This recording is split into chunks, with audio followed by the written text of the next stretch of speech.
Uno de los pasajes del Antiguo Testamento que más me ayuda a visualizar y entender el llamado de Dios al balance entre la santidad y la gracia es el pasaje donde se nos presenta la vida del rey David en ese episodio triste y terrible donde el rey David cae en adulterio con Betsabé, la esposa de uno de sus generales más competentes y honorables, Urías.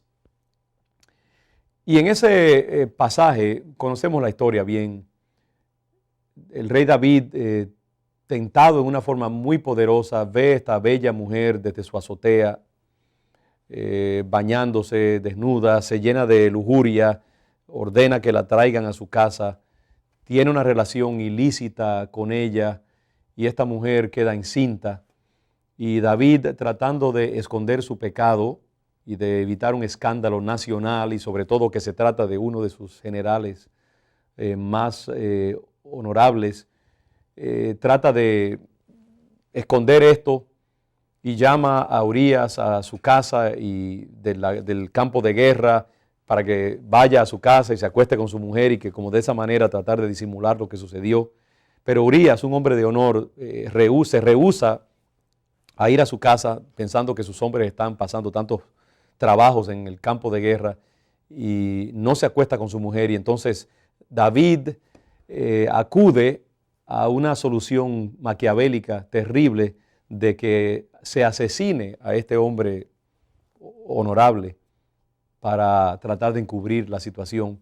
Pero sabemos que Dios ve todas las cosas y es una de las cosas que tenemos que entender, que cuando nosotros pecamos y ofendemos al Señor, Dios siempre va a conocer las cosas. No podemos escondernos jamás del ojo de Dios.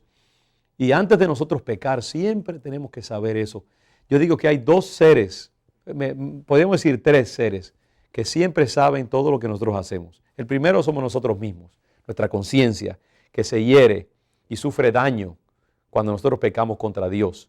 Como Adán y Eva sentimos temor, sentimos tristeza, sentimos distancia entre Dios y nosotros.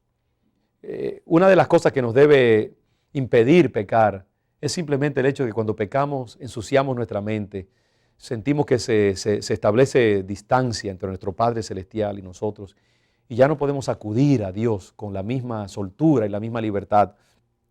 Y esto nos distancia entonces y nos neutraliza en nuestra vida de oración, nuestro estudio de la palabra, nuestros ministerios, nuestra capacidad para disfrutar de la comunión con Dios. Y por lo tanto, pecar es terrible porque hay una consecuencia inmediata que se posa sobre nosotros mismos. La segunda persona que ve lo que nosotros hacemos evidentemente es Dios. Él conoce todas las cosas. Cuando Adán y Eva pecaron, Dios lo sabía. Cuando David peca supuestamente encubiertamente, Dios ve todo el espectáculo terrible. Y cuando cada uno de nosotros comete un pecado, ya sea de pensamiento, de palabra, de acción, de omisión, Dios lo ve. Y nosotros tenemos que saber que no hay nada que nosotros podamos hacer de lo cual Dios no esté consciente y que Él, como Padre justo, como Dios de justicia y que respeta su palabra, se ve obligado a tener algún tipo de disciplina sobre nuestras vidas. Cuando nosotros pecamos contra Dios, siempre va a haber algún tipo de costo, va a haber algún tipo de disciplina y de pérdida en alguna dimensión, porque la justicia de Dios siempre se cumple. Pienso en un versículo aquí mismo de Gálatas 6. Interesantemente, en este mismo capítulo 6 de Gálatas, donde se habla tanto de la gracia, la restauración, hay un versículo que dice, no os engañéis, versículo 7, Dios no puede ser burlado, pues todo lo que el hombre sembrare, eso también segará. Dios ve todas las cosas y cuando lo ofendemos, hay un costo también muy serio, que es el de cosechar lo que nosotros sembramos. Es decir que nos ve nuestra propia conciencia, nos ve Dios y finalmente nos ve Satanás, el acusador, el que no perdona absolutamente. Satanás sí que no conoce de misericordia, de gracia, de amor. Él solo conoce de acusación y de malas intenciones. Y él va a venir ante Dios como gran fiscal que él es y nos va a acusar y va a querer y va a exigir que Dios nos castigue. Y va a tratar de desacreditarnos delante de Dios. Y Dios en su justicia va a tener muchas veces que tocarnos con su dedo de justicia y de juicio y vamos a recibir condena. La Biblia dice que Satanás como león rugiente anda alrededor buscando a quien devorar, a quien atacar. Dice que no le demos cabida al diablo tampoco.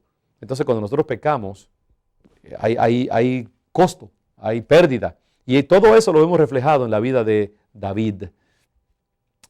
David escribe en un salmo, dice que mientras callé se envejecieron mis huesos. Mientras no confesé mi pecado, sentía la mano de Dios hundiéndose dentro de mí y me envejecí. Porque cuando uno está en pecado y no tiene restauración y no hay confesión, no hay arrepentimiento, uno siente la carga dentro de uno y el envejecimiento de su psiquis y de su espíritu, ¿no? David experimentó todo eso. Entonces vemos primeramente este lado de santidad, el llamado de santidad. David abusó de su posición de sacerdote de Dios y de monarca divinamente asignado. Y vemos claramente que hubo terribles consecuencias. Dios vio su pecado y envió al profeta Natán, como veremos más adelante, para que lo señalara y denunciara el pecado que él creía que había cometido en secreto, pero no había sido así. Entonces, en esta meditación solo quiero señalar ese aspecto, ¿no? El llamado a la santidad, porque estamos hablando de balance. Por una parte vamos a ver eso, ¿no? Que Dios no dejó eso ahí tranquilo, sino que Él tomó cartas en el asunto y se aseguró de sacar esto a la luz. Y esa parte constituye el llamado de este texto a una vida santa. En nuestra próxima meditación vamos a ver el llamado a la gracia y a la misericordia y cómo Dios balancea ambas cosas.